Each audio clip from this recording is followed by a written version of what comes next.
नमस्कार बच्चों, स्वागत है आपका आज के इस वीडियो में। तो कैसे हैं आप लोग? चलिए आइए देखते हैं बैंकिंग सिस्टम को। ये हमारा है एक छोटा सा बैंक, ठीक है। बैंकिंग सिस्टम कंसिस्ट दो चीज़ों से बैंकिंग सिस्टम चलता है। एक क्या है? एक डिपॉजिट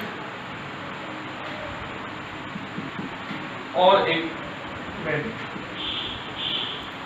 पैसा कहीं आप जमा करते हैं, कहाँ जमा करते हैं? बैंक में, सिक्योरिटीज के लिए। उसका आपको कुछ रेट परसेंट मिलता है for the submission of your valuable money.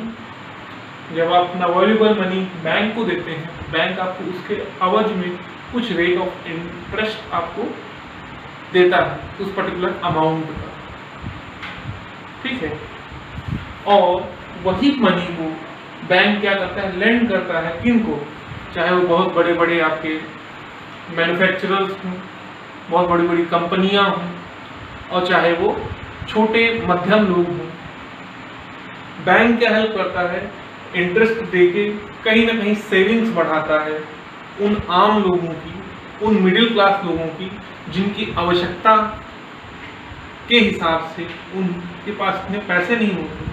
थोड़ा थोड़ा वो सेविंग्स बढ़ती रहती है, जिसके कारण क्या है, वो एक अमाउंट, एक लिमिटेड अमाउंट बैंक की तरफ से इंटरेस्ट के रूप में पाते रहते हैं, जिससे उनकी सेविंग्स बढ़ती रहती है।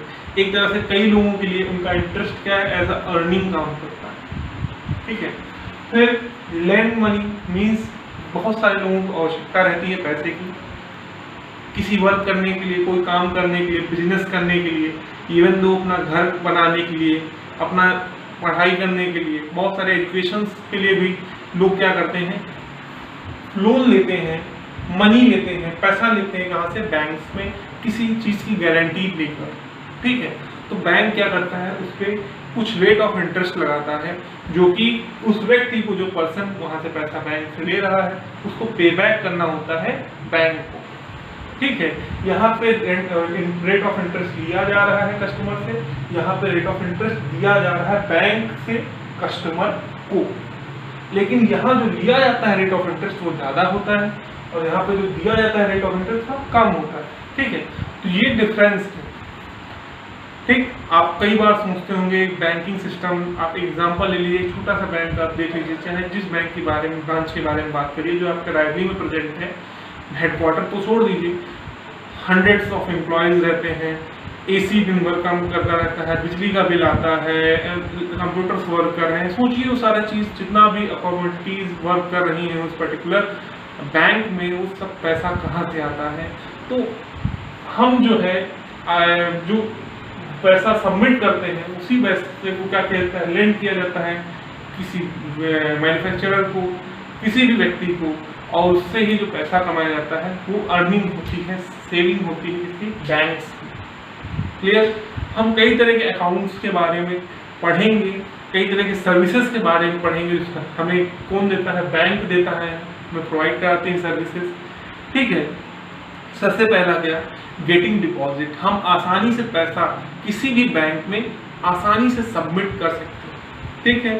दूसरा क्या है? Lending money. आसानी से हम पैसा, अगर हमें ज़रूरत है, हमें ज़रूरत के हिसाब से हम पैसा बैंक से ऑन गारंटी लोन ले सकते हैं, जिससे हमें क्या कहते हैं, जो हमें आवश्यक जरूरी पैसा हमें चाहिए, उसकी आवश्यकता हम पूरी कर सकते हैं, ठीक है। नेक्स्ट है transferring money from one place to another.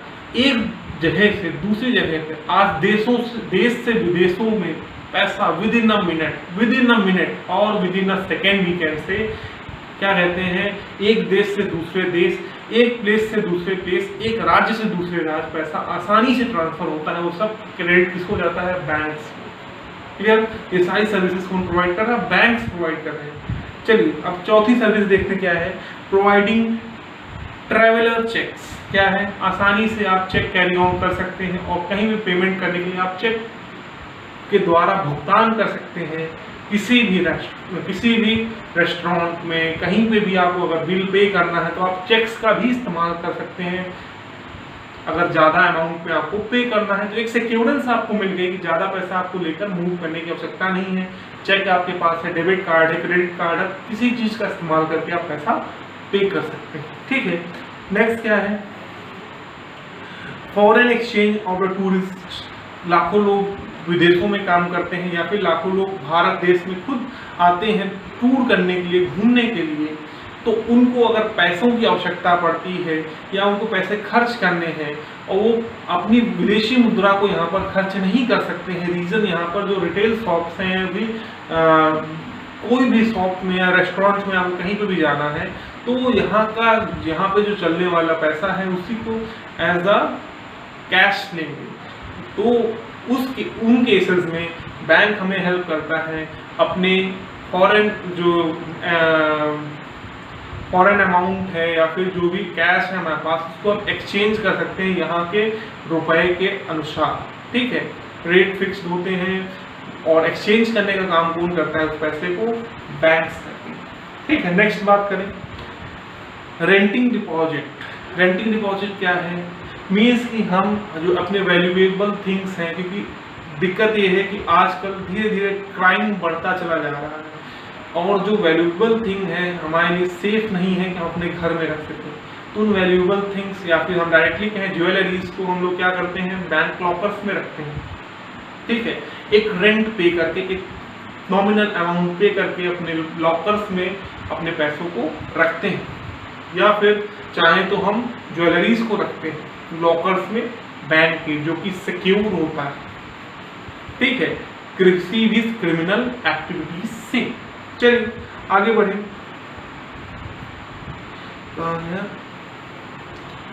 To keep variable safe in today, क्या है अपने वेरिएबल चीज को आज क्या है सेफ रखने के लिए हम लॉकर्स का इस्तेमाल करते हैं। चलिए अब कुछ और अन्य सर्विसेज के बारे में बात कर लें जो कि बैंक हमें प्रोवाइड करता है। Accepting payments for public utilities, लोगों के काम के लिए कोई भी पेमेंट है बैंक एक्सेप्ट करता है। आपको अगर 1000 रुपये की जरूरत है, जो भी अवेलेबल हो सकता है, अगर 10 की भी जरूरत है वो भी आपको मिल जाएगा। ठीक है, कैसे मिलेगा, आपको बैंक जाना पड़ेगा, वो एटीएम में विड्रॉल करना पॉसिबल नहीं है, बस इतना सा डिफरेंस। ठीक है, आप जो पैसा चाहते हैं वो आप सबमिट कर सकते हैं, डिपॉजिट कर सकते हैं, जो पैसा चाहें आप निकाल सकते हैं। बस एक चीज़ है उसमें आपके खाते में उतना पैसा होना चाहिए। ठीक है, तो ये सब चीज़ें जो पेमेंट्स एक्सेप्ट करने का काम करता है कौन करता है, बैंक। ठीक है, नेक्स्ट फिर क्या है, services such as electronic bills. अब और कौन सी सर्विसेज, इलेक्ट्रॉनिक बिल जमा करना है, वाटर बिल जमा करना है, इनकम टैक्स भरना है, होम टैक्स भरना है, ये सभी चीज़ें, मोबाइल का रिचार्ज करना है, मोबाइल बिल का पेमेंट करना है, कुछ भी करना है हम आसानी से। आजकल तो ऐप्स आ गए हैं बहुत सारे, हम ऐप का इस्तेमाल करने से पैसा आसानी से ट्रांसफ़र कर सकते हैं, बिल्स पे कर सकते हैं या फिर टैक्सेस भर सकते हैं। ठीक है, सैलरीज ऑफ एम्प्लॉयज़, जो एम्प्लॉयज़ जो काम करता है, नौकरी करता है किसी भी कंपनी में, जब डायरेक्ट ट्रांसफ़र किया जाता है उसके अकाउंट में तो एक secure way of getting money, आसानी से पैसा भी पहुंच जाता है उस व्यक्ति के पास और सिक्योर रूप से पहुंच जाता है। रीज़न क्या है, अगर हमें लार्ज अमाउंट में कैश दिया जाएगा और उसे हम कैरी करके मूव करेंगे तो वो खो भी सकता है, चोरी भी हो सकती है और वो गिर भी सकता है, भूल भी सकता है, कुछ भी हो सकता है।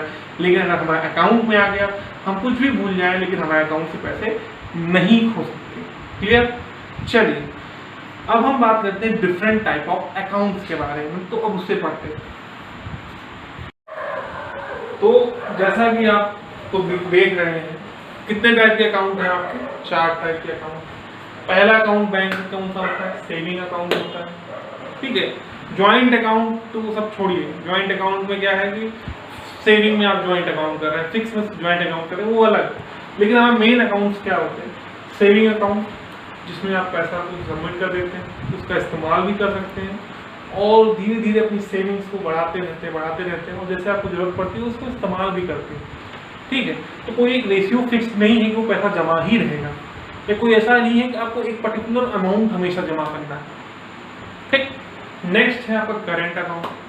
करेंट बैंक अकाउंट क्या होता है, करेंट बैंक अकाउंट में आप एक परसेंटेज ऑफ अमाउंट या कुछ पैसा किसको पे करते हो, एज अ टैक्स या एज अ समझ लीजिए इंटरेस्ट आप पे करते हो, किसको, बैंक को पे करते हो।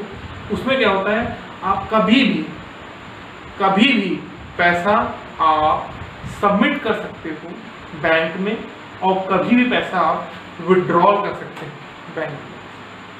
चाहो तो आप तुरंत पैसा जमा को तुरंत विड्रॉल कर लो। वो एक करेंट अकाउंट की तरह मूव कर रहा है, जिसमें आपको कोई इंटरेस्ट बैंक साइड से नहीं मिलता है, इंटरेस्ट नहीं मिलता है बैंक के द्वारा।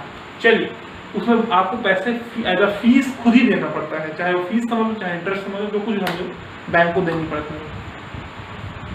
तीसरा है fixed amount, fixed deposit account, जिसे हम एफडी कहते हैं।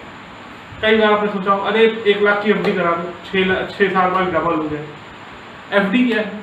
जिसमें आप पैसा फिक्स डिपॉजिट कर दे रहे हो 5 साल के लिए, 6 साल के लिए, 10 साल के लिए, 50 साल के लिए, जितने दिन की आप एफडी बनवाना चाहते हो उतने साल तक पैसा ना आप उसमें निकाल सकते हो ना खर्च कर सकते हो। अगर आप निकालना चाहोगे तो उसको कुछ अमाउंट आपका डिडक्ट हो जाएगा, बैंक डिडक्ट कर लेगा, ठीक है।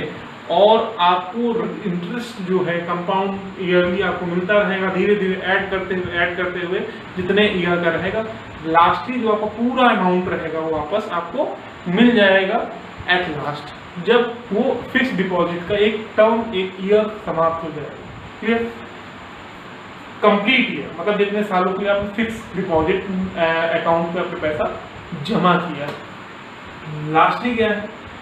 Recurring deposit account. ये टोटल जो हमें चैप्टर पढ़ रहे हैं, वो हमारा चैप्टर का पढ़ने का उद्देश्य ही है recurring deposit account. We are not learning saving account, we are not learning current account, we are not learning about fixed deposit account, we are going to learn recurring deposit account. Recurring means कि monthly, yearly, monthly जो आप पैसा जमा किया जाता है, यहाँ पे बैंक्स में जमा किया जाता है मंथली, थोड़ा थोड़ा पैसा, एक फिक्स अमाउंट। थोड़ा पैसा मतलब कि ये नहीं कि आपको पैसा घटा भी सकते हैं बढ़ा भी सकते हैं, एक फिक्स अमाउंट आप लगातार जमा करते रहते हैं, उसका आपको इंटरेस्ट मिलता रहता है।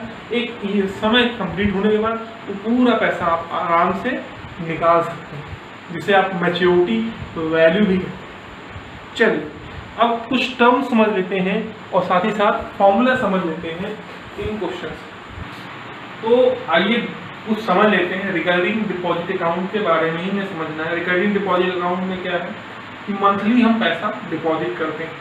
तो P जो हमारा फॉर्मूला है, फॉर्मूला तो नीचे दिया हुआ, पहले डिस्कस कर लें टर्म्स क्या है। P हमारा रिप्रेजेंट करता है मंथली डिपॉजिट, जो महीने में पैसा जमा हो रहा है recurring deposit bank account. N है नंबर ऑफ मंथ्स, कितने महीनों के लिए पैसा जमा हुआ, फॉर विच डिपॉजिट हेल्ड, कितने महीनों तक पैसा जमा हुआ। R rate of interest per annum के हिसाब से मिलता है, इसीलिए यहाँ पर अपॉन 12 से हम डिवाइड कर रहे हैं, एनम मींस ईयर में कन्वर्ट करने के लिए। चलिए, फिर इंटरेस्ट क्या है? इंटरेस्ट जो आपको मिलता है सिंपल इंटरेस्ट मिलता है। आपका सिंपल इंटरेस्ट का आपने फॉर्मूला देखा था, SI is equal to P into R into T by 100, यही तो होता है। वैसे ही है, बस खाली थोड़ा सा स्लाइड चेंज हुआ है। क्यों? क्योंकि उसमें पैसा एनुअली सबमिट होता है, चेंज नहीं होता है। इसमें क्या हो रहा है? मंथली पैसा चेंज सबमिट हो रहा है, मंथली लगातार हर मंथ पैसा सबमिट हो रहा है।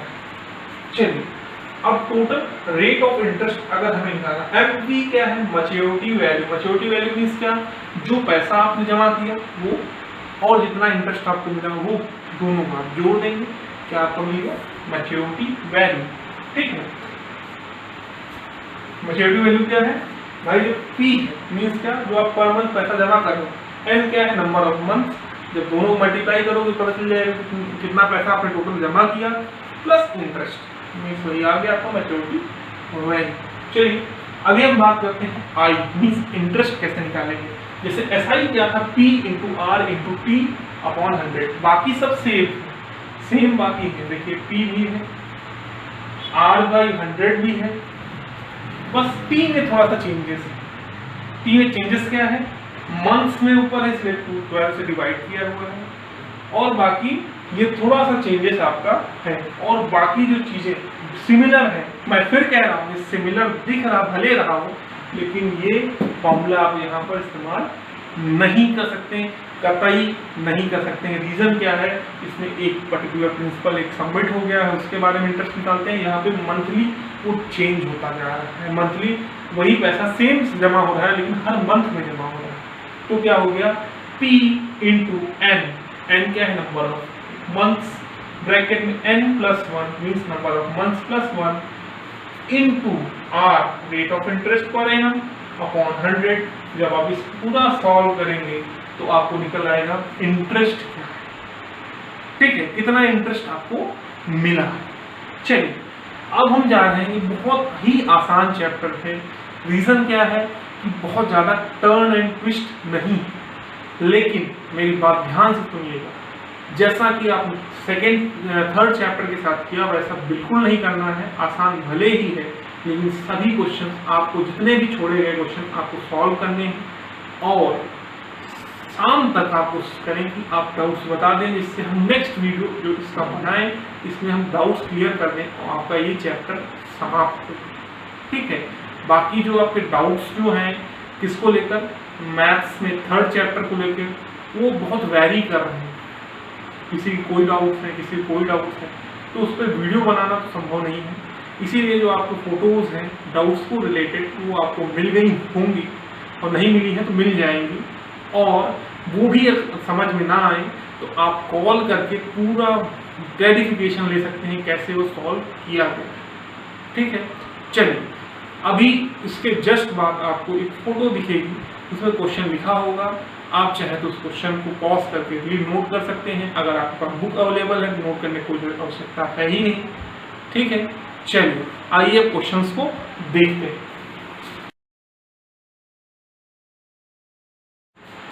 आइए पहले क्वेश्चन को देखते हैं, क्या दिया हुआ है। दिया हुआ है कैटरीना, छोड़िए कैटरीना, क्या करेंगे, open a recurring deposit account, एक deposit account, recurring deposit account open किया। चलिए ओपन हो गया विद अ नेशनलाइज्ड बैंक, एक सरकारी बैंक में उन्होंने रिकरिंग डिपॉजिट अकाउंट खुलवाया for a period of 2 year, 2 सालों के लिए। सबसे पहली चीज़ है क्या है, हमें एम दिया गया है। एम क्या है, 2 ईयर्स में दिया गया है, लेकिन हमें पता होना चाहिए जब हम बात करें मंथली रिकरिंग डिपॉजिट अकाउंट की तो क्या है, मंथ्स में होना चाहिए। एम तो क्या हो जाएगा 2 × 12, और आपको टेबल तो आती ही होगी, बहुत अच्छे से आती है, 24। तो क्या हो गया 24 हो गया आपका, एन की वैल्यू आप निकाल लीजिए। चलिए अब दूसरा चीज़ देखें क्या दिया गया है हमारा, if the bank page a interest at a rate percent 6% per annum. तो बैंक इंटरेस्ट कितना पे कर रही है, रेट परसेंट क्या है बैंक के इंटरेस्ट पे करने का, कितना 6%, हाँ 6% पर एनम, ठीक है, 6% पर एनम दे रही है इंटरेस्ट, ठीक है। उसके बाद हमारा क्या दिया हुआ है कि and the monthly instalment is ₹1000, कितना है 1000 रुपये मंथली इन्वेस्टमेंट करती है।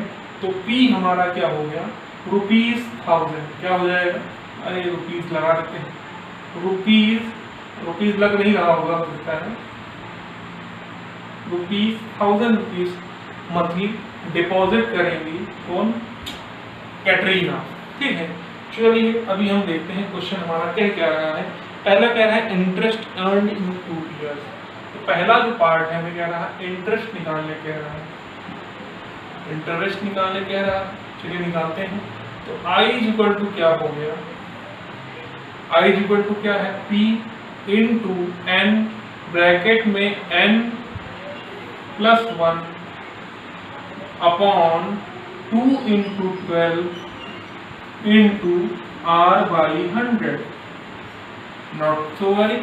चलिए P क्या है, ₹1000 × N मीन्स 12, ब्रैकेट 24, क्या है 24 ब्रैकेट में 24 + 1 अपॉन 12 2 24, कितना हो गया 12 × 2 24 हो गया, इंटू R क्या है रेट परसेंट 6% अपॉन 100। चलिए 24 से आई थिंक से 24 कट जाएगा। चलिए ये 100 से ये 1000 कट जाएगा, क्या होगा 10 इंटू 25 इंटू 6, तो 6 10 क्या हो जाएगा 60 इंटू 25, तो 25 जीरो जो हो जाएगा 0, 25 6 जगह होगा 150, क्या हो जाएगा 150, तो हो जाएगा 1500 रुपये, 1500 रुपीज एज अ इंटरेस्ट मिलेगा किसको, आपको कैटरीना। ठीक है, चलिए नेक्स्ट पूछ रहा है हमसे मैच्योरिटी वैल्यू मींस एमवी, क्या पूछ रहा है एमवी। एमवी का हमें फॉर्मूला क्या है पता, फॉर्मूला क्या दिया हुआ है, अच्छा थोड़ा सा और करना पड़ेगा। एमवी का फॉर्मूला क्या है एन इंटू पी प्लस आई। एन क्या है number of months 24 into P क्या है आपका 1000 और प्लस आई मीन्स क्या है आपका 1500 है, तो 24 इंटू 1000 हो जाएगा 24,000 प्लस 1500 तो हो जाएगा 25,500, कितना हो जाएगा 25,500 रुपीज मैच्योरिटी वैल्यू किसको मिली, कैटरीना को। उन्हें 24,000 रुपये जमा किया और उनको टोटल अमाउंट कितना मिला 25,500। चलिए इसके बाद आपको क्वेश्चन अभी स्क्रीन पर आ जाएगा, आप चाहें तो उसे नोट कर सकते हैं, फिर हम आगे बढ़ते हैं।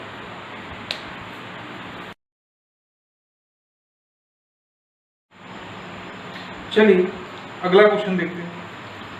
अगला क्वेश्चन है भाई कैटरीना के बाद आ गए मोहन साहब। Mohan deposit 80 rupees per month, तो मतलब क्या है पर मंथ जहां बोला था मतलब हो गया कि पी आपका क्या है, ओ भूल जाता हूँ, चलिए ₹80।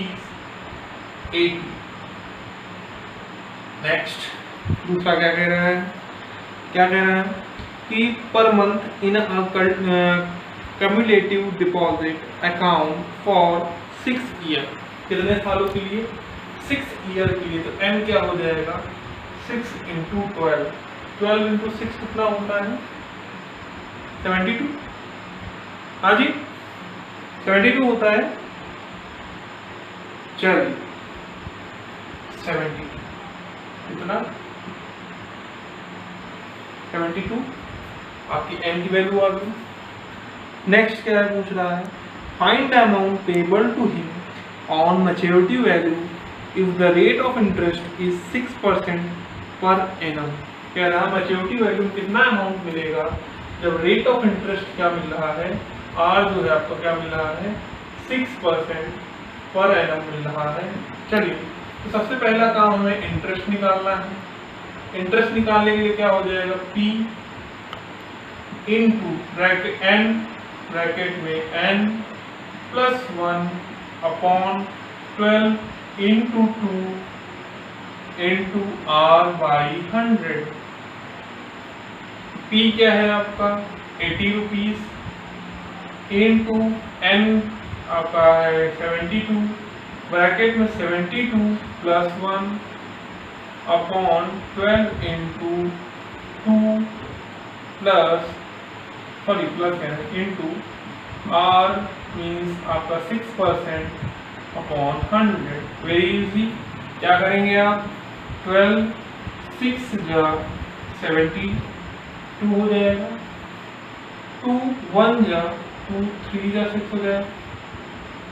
ठीक है, अभी और कुछ कर सकता है, ये 0 कट गया, ये 5 जा 10 4 जा 8, ठीक है 4 3 जा 12 और 12 6 जा हो जाएगा 7 नहीं अभी बीच में ये भी 73 है, तो हो जाएगा 4 इंटू 73 इंटू 3 इंटू 6 बाई 5।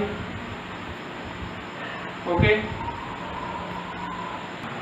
तो क्या है आप डिवाइड करेंगे क्या आ जाएगा 1000 कितना आ जाएगा 1051.20 1051 कितना 1051.20 20। ये आपका क्या मिल गया, आई मीन्स इंटरेस्ट। अभी एमवी पूछा गया है, एमवी क्या है, चलिए एमवी के लिए से रब कर देते हैं,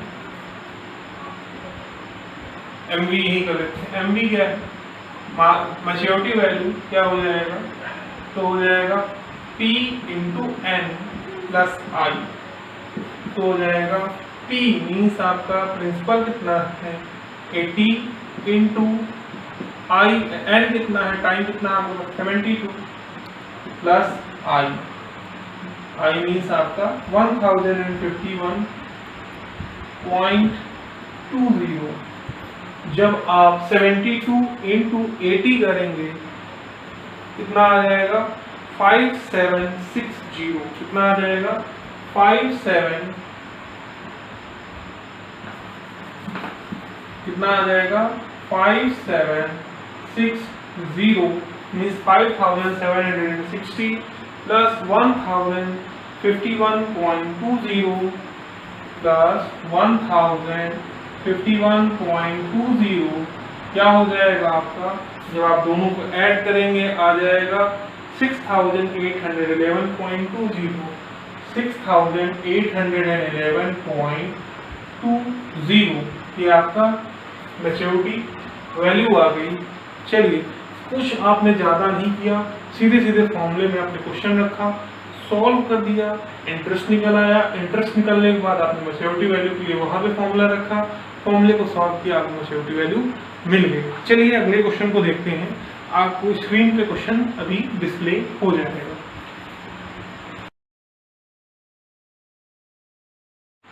चलिए अगला क्वेश्चन हमारा क्या कह रहा है, नेक्स्ट क्वेश्चन है जो कि आपने स्क्रीन में आपको दिखाया होगा। Ahmed has a recurring deposit account in a bank. एक रिकरिंग डिपॉजिट अकाउंट है अहमद का एक बैंक में, एक रेप्यूटेड बैंक में, let it be. He deposit 2500 per month for 2 year. उसने 2 साल, मतलब कि एन क्या है 2 ईयर मीन्स कि 2 इंटू 12 क्या हो जाएगा 24 मंथ्स। क्या कितना पैसा डिपॉजिट किया 2500, 2500 पी हो गया आपका। और आपके पास रेट ऑफ इंटरेस्ट नहीं दिया हुआ, और आपको दिया हुआ है एमवी मीन्स मैच्योरिटी वैल्यू कितना दिया हुआ है 66,250। अभी आपसे क्वेश्चन क्या पूछ रहा है, इंटरेस्ट पेड बाय बैंक, कितना इंटरेस्ट पेड किया गया बैंक के द्वारा। तो चलिए पता करते हैं भाई इंटरेस्ट कितना होगा। जैसे एक एग्जांपल ले लीजिए, क्या है इंटरेस्ट निकाले 2 तरीके, जब हम 1% और राइट में निकाल सकते हैं। दूसरा क्या है P sorry MV is equal to क्या है, MV is equal to I plus N into P. तो आई इज इक्वल टू क्या हो गया, आई इज इक्वल टू हो गया MV minus N into P. इसमें कुछ गड़बड़ है नहीं। चलिए आई निकालना है, आई में दिया नहीं हुआ, एमवी क्या है आपका दिया हुआ है 60। अभी कहूँ ये फॉर्मूला किस यूज किया, इसीलिए यूज किया क्योंकि यहाँ पे एमवी दिया हुआ है 66,250 minus N into P means 24 into 2500 0 तो हो जाएगा 66,250 माइनस 24 25 मल्टीप्लाई करेंगे 25 4 कितना हो जाएगा 100 0 1 10 यहाँ 25 2 जा 50 10 और 10 और ऐड कर लीजिए तो हो जाएगा 60 और ये 00 क्या हो गया 60,000 रुपीज हो गया। माइनस करोगे तो आ जाएगा आपका इंटरेस्ट क्या आ जाएगा 6,250। अब आपको इंटरेस्ट मिल गया। अब आपसे नेक्स्ट क्वेश्चन क्या पूछा गया, रेट ऑफ इंटरेस्ट क्या है। It is very easy. चलिए आइए देखते हैं। तो फिर आइए अभी हमें क्या निकालना है, इंटरेस्ट परसेंट निकालना है।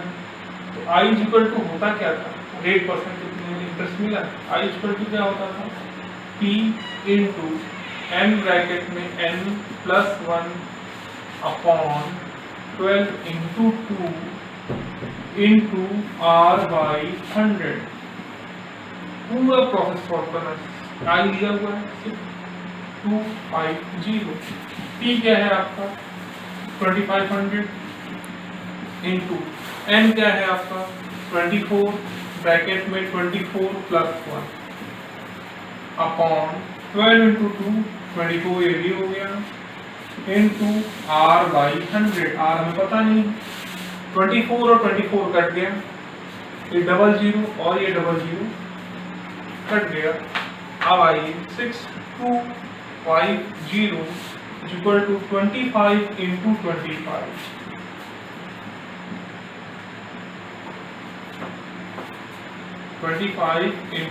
25 इंटू आर। चलिए 25 इंटू 25 हमारे हिसाब से होता है 625। कितना होता है 625 होता है, ठीक है। तो कितना हो गया 625 इंटू आर हो गया। तो आर इज इक्वल टू क्या हो गया, rate percent is equal to 6250 by 625 जो कि कट गया, तो आ गया आपका 10%।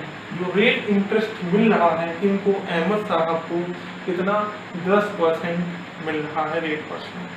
चलिए इसी के साथ ये क्वेश्चन समाप्त हुआ। नेक्स्ट क्वेश्चन जो है आपकी स्क्रीन पर अवेलेबल होगा। चलिए आगे देखते हैं।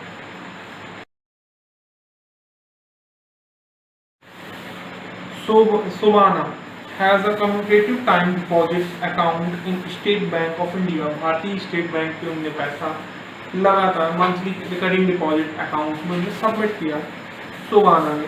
चलिए कितना पैसा जमा कर रहे हैं 500 रुपीज पर मंथ।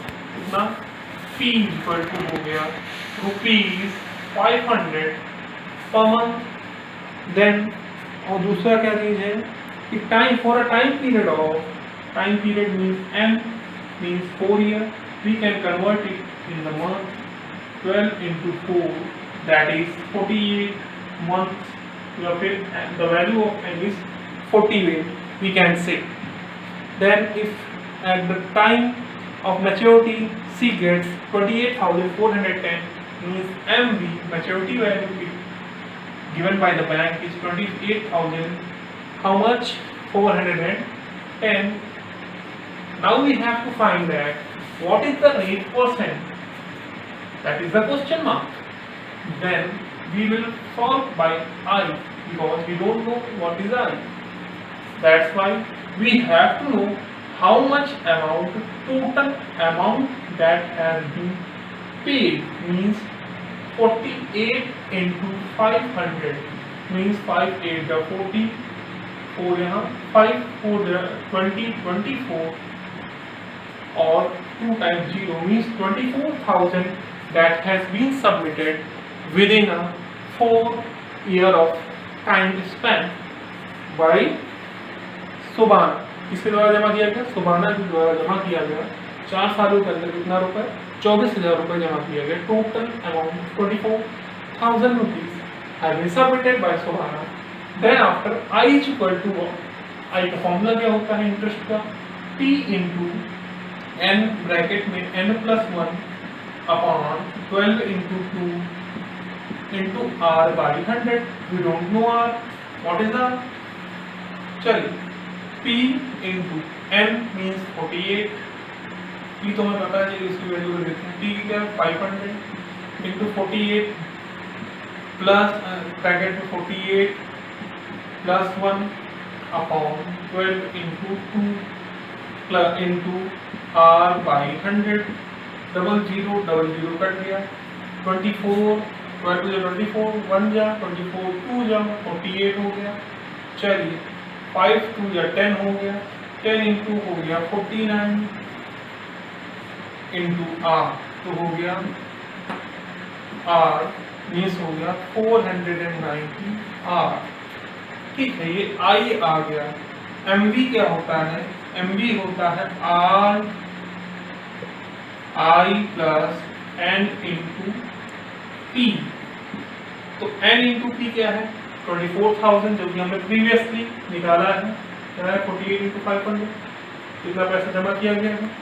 तो 40 I मीन्स क्या है 490 R प्लस कितना 24,000 जी, क्या हो जाएगा 490R plus 24,000 that is maturity value. और एग्जैक्ट मैच्योरिटी वैल्यू दी कितनी गई है 28,410। कितना दिया हुआ है 28,410।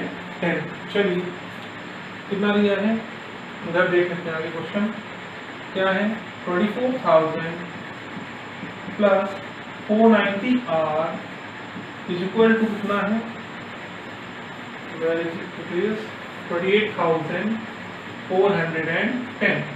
तो 490R इज इक्वल टू क्या हो गया 28,410 माइनस 24,000।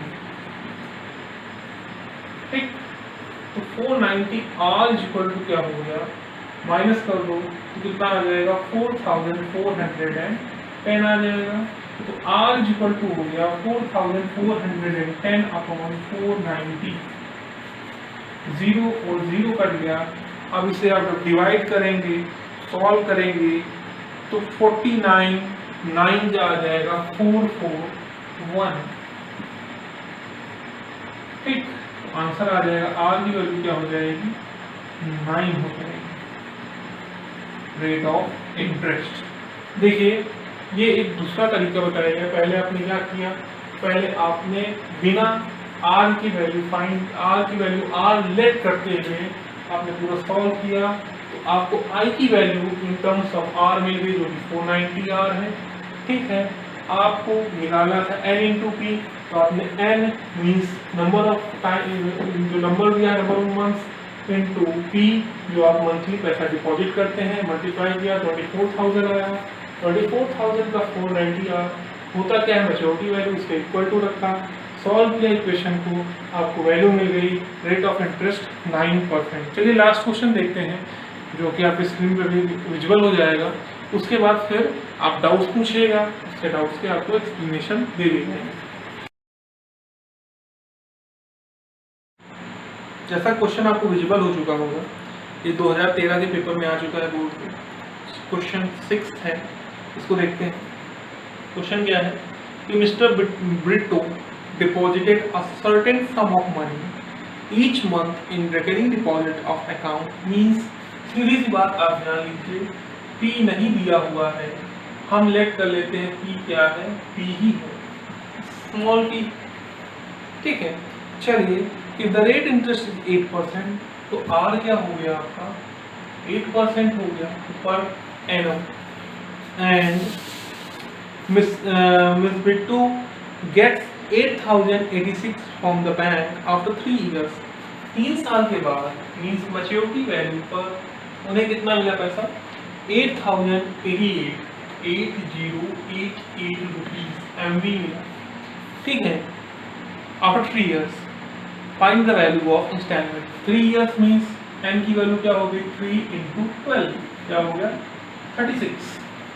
चलिए I सॉल्व करते हैं। I इक्वल टू क्या होता है I इक्वल टू होता है P तो हमारा P क्या है P इंटू n क्या है आपका 36 ब्रैकेट में 36 plus 1 upon 12 into 2 into R आपका क्या है 8% अपॉन 100। चलिए 12 1 जा 12 12 3 जा 36। चलिए हो जाएगा 2 4 जा हो जाएगा 8 2 2 जा हो जाएगा 4 और 50 और ये 25। चलिए 36 1 37 इंटू 3 बाई 25 इक्वल टू हो गया 3 7 21 2 यहाँ 3 3 9 2 11 1 1 1 अपॉन 25। Is that clear? और यहाँ पे एक चीज और लेफ्ट है वो क्या है P है तो हो जाएगा 1 1 1 P।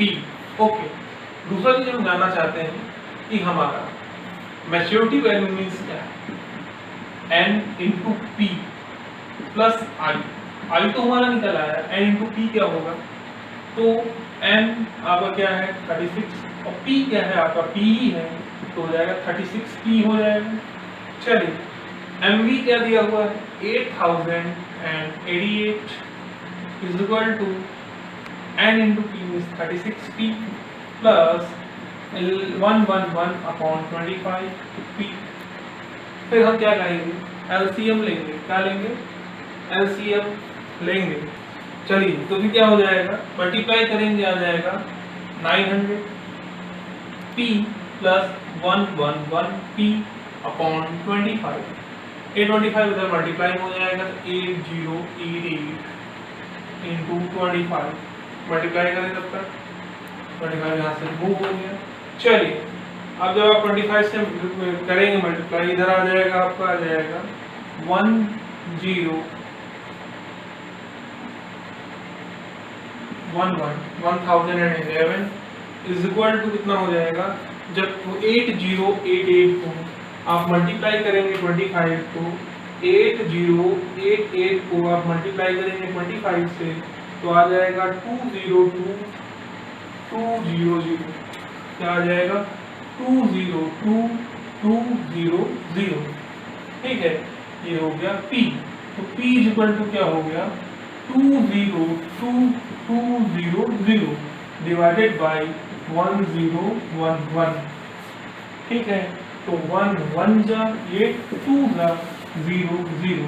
तो P की वैल्यू क्या आ गई ₹200।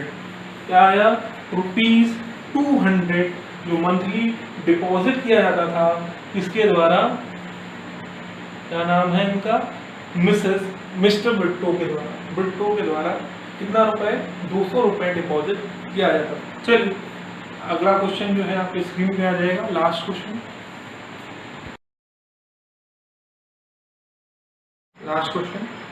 Bina has a commutative deposit account ₹400 per month. P आपका हो गया 400 per month। चलिए at a rate % of 10% per annum, 10% पर annum के हिसाब से मतलब कि R इक्वल टू 10% हो गया। N इक्वल टू क्या हो गया N ही हो गया, चाहे हम P मान लें Q मान लें कुछ भी कर लें कोई फर्क नहीं पड़ता है। चलिए उसके बाद कह रहे हैं कि if C get 30,100 मीन्स 30,100 रुपये उसे मिल रहे हैं, कब मैच्योर होने पर मैच्योरिटी लेवल वैल्यू क्या मिल रही 30,100, तो हमें पता करना है कितने टाइम के लिए इसको सबमिशन किया गया।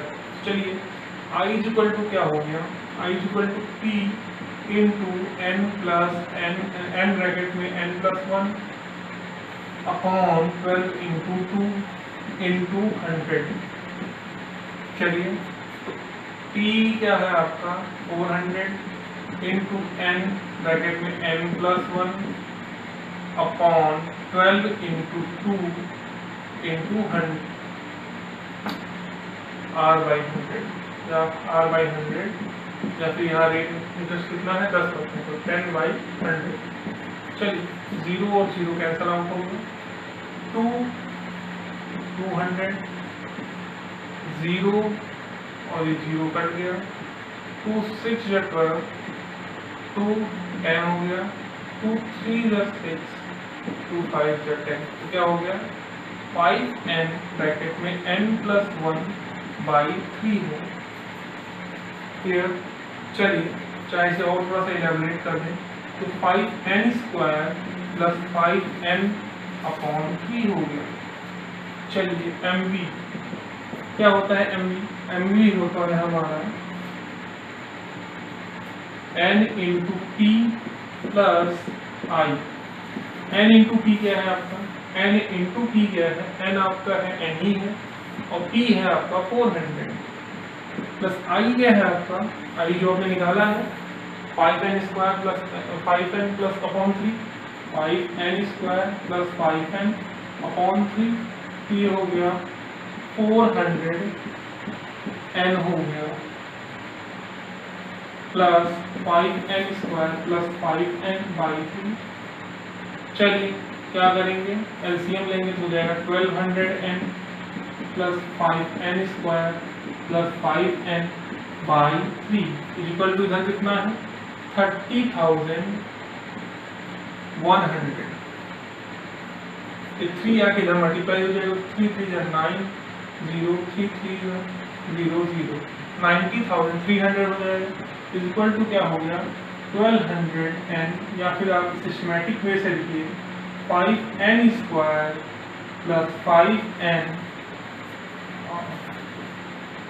5 का है ये दोनों ऐड हो जाएगा तो हो जाएगा 1205n। ठीक है, चलिए तो अब इधर इसे उधर ले गए तो यहाँ 0 हो गया तो हो गया 5n square plus 1205n minus 90,300। चलिए थोड़ा इसे नोट कर लीजिए तो हम रब कर दें। चलिए इसको हम क्या करेंगे, 5 से जब इसे हम डिवाइड किए पूरे को इक्वेशन को, भाई इधर भी 0 है, इसको 5 से डिवाइड तो कोई फर्क नहीं पड़ता, तो आपका ये वैल्यू आ गया। अब इसको आप 1 से मल्टीप्लाई करके कोई फर्क नहीं पड़ता। अब ऐसे इसको डिवाइड करना है कि माइनस करने पे 241 आए और प्लस करने पर सॉरी मल्टीप्लाई करने पे 18,060 आ जाए। तो हम क्या करेंगे, डिवाइड करेंगे इन दो पार्ट्स में 301 और 60 में, तो क्या हो जाएगा n square plus 301 minus 60 okay into n minus 18,060 is equal to 0। 60 इधर रख देते हैं, क्यों, इधर कॉमन 301 में रख दे सकते हैं, सीधी सी बात है। n square plus 60n, 60n plus नहीं minus 60n plus 301 minus 301 and minus 18,060। चलिए कॉमन लीजिए, n कॉमन लेंगे तो n माइनस 60 हो जाएगा और यहाँ से 301 कॉमन लेंगे तो हो जाएगा n माइनस 60 हो जाएगा। तो n minus 60 is equal to 0 करेंगे और n प्लस प्लस का है 301 इज इक्वल टू 0 करेंगे तो n इसमें वैल्यू आ जाएगी, n की आ जाएगी 60 आ जाएगी, इसमें n की वैल्यू आ जाएगी माइनस का 301 आ जाएगा, जो कि पॉसिबल नहीं है, कोई टाइम माइनस नहीं हो, इसलिए यही टाइम हमारा सही है। 60 मंथ्स अगर हम ईयर में निकालें तो इसको 12 से डिवाइड कर देंगे तो लगभग 5 साल के लिए पैसा इन्वेस्ट किया गया है। देखिए जब 2-3 तरह के आपको क्वेश्चन देखे हैं जहाँ पर m फाइंड करना होगा, ऐसे ही क्वाड्रेटिक इक्वेशन जो आपको पढ़ाया जा चुका है कई बार, आपने कई क्लासों में पढ़ा है, वैसे ही आपको सॉल्व करना है। बहुत आसान चैप्टर है, आप लोग सॉल्व करिएगा।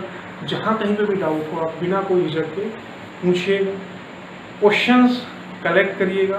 हम कोशिश करेंगे अगर सिमिलर क्वेश्चंस होंगे तो वीडियो बनाएंगे, जैसे लास्ट टाइम हुआ कि थर्ड चैप्टर पे क्वेश्चंस जो थे अलग अलग थे तो वीडियो बनाना संभव नहीं था।